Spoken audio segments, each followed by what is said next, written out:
There's the crows again. they like flying around on the hill as well.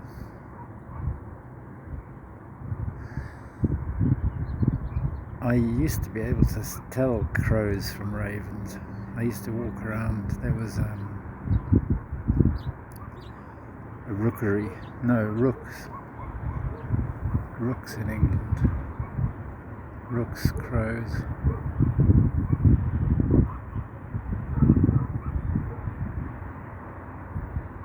Crows are solitary, and I don't remember.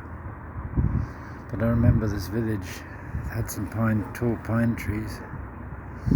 I used to walk past there sometimes at night or late in the evening. A village near Linton was these tall pine trees. I used to think it was near Linton.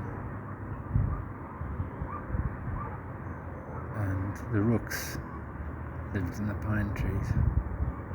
Made a tremendous noise. I often wondered whether the people that lived there bothered them. But it made a great atmosphere in that place.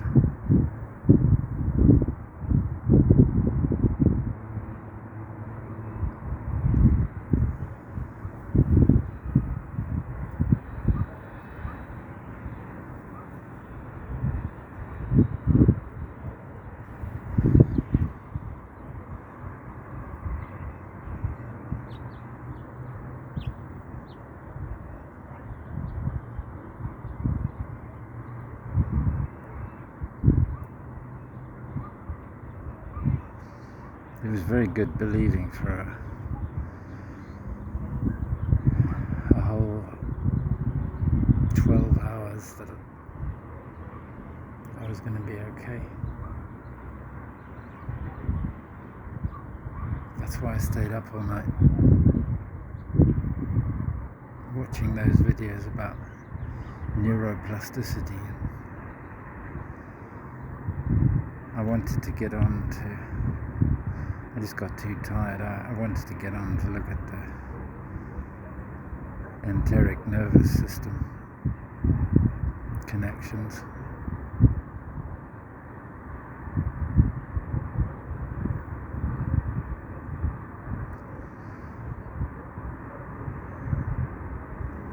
All I'm trying to do is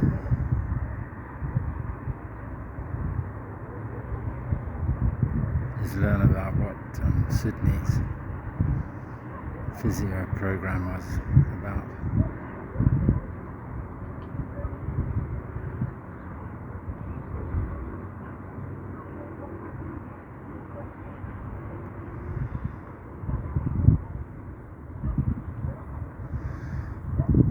The one thing about that news report about the exoskeleton, it really does show you how much damage liability lawsuits can actually do to the patient, I think. I don't know. There ought to be a way to. I mean, if someone's injured and they need that help, you ought to just be able to give it to them without. Just a minute, check the video. Got 5 minutes left. You ought to be able to just give them the help they need without having to fight a lawsuit first. Like this guy Carlos, who I said months ago that I'd like to help, he's still out here on the street. He's been put in jail a few times. This Carlos 2, Charlie, the one, he speaks English. He worked for 10 years for the Rancho La Puerta, and he was a driver, and he was in a car accident and they dismissed him, and now he's crippled and he started drinking, and he's been on the streets for years now, but he really is quite badly crippled.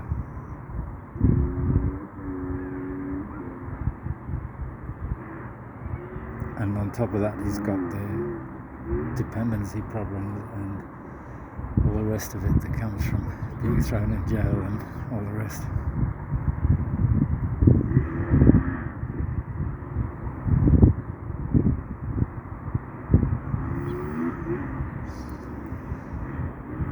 And those lawsuits, they do a lot of damage to hospitals, and they do a lot of damage to medical care if doctors and nurses feel like their job's on the line, whatever they do.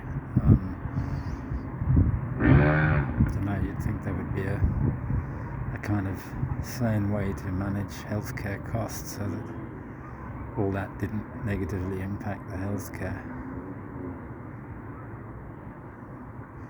And I was wondering when I tried to look up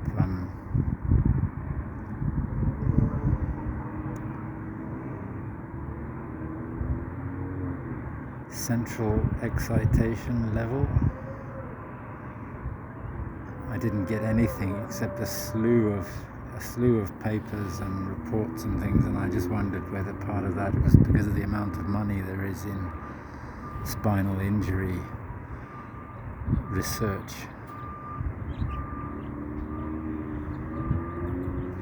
because of the amount of the payouts from insurance.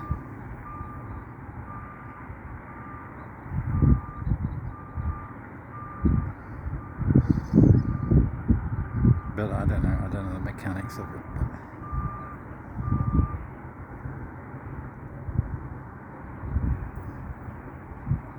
Money just really fucks everything up. Unbelievable. It's really nice to know that people they recognise me. There's people walking up said, you come up here, don't you? So they know, people seem to be watching, although it's only I only get 4 or 5 views on these videos, but people seem to watch and know them. It's nice to know that there's that kind of interest, but feeling that I'm going to be on the street again, like I felt all today, is really costly psychologically.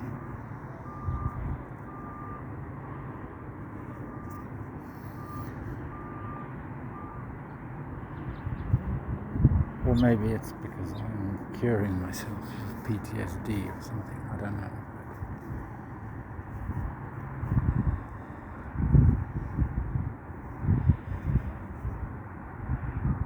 The reason I could stay so long in Cochabamba on the street was that I had a system, and I knew that I was never going to starve. I didn't need to pay rent. I didn't need to. So I settled into it and did the best I could.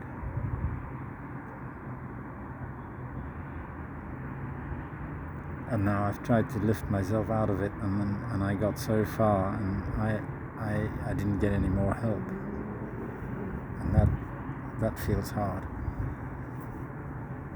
because it's just more trauma now. Been better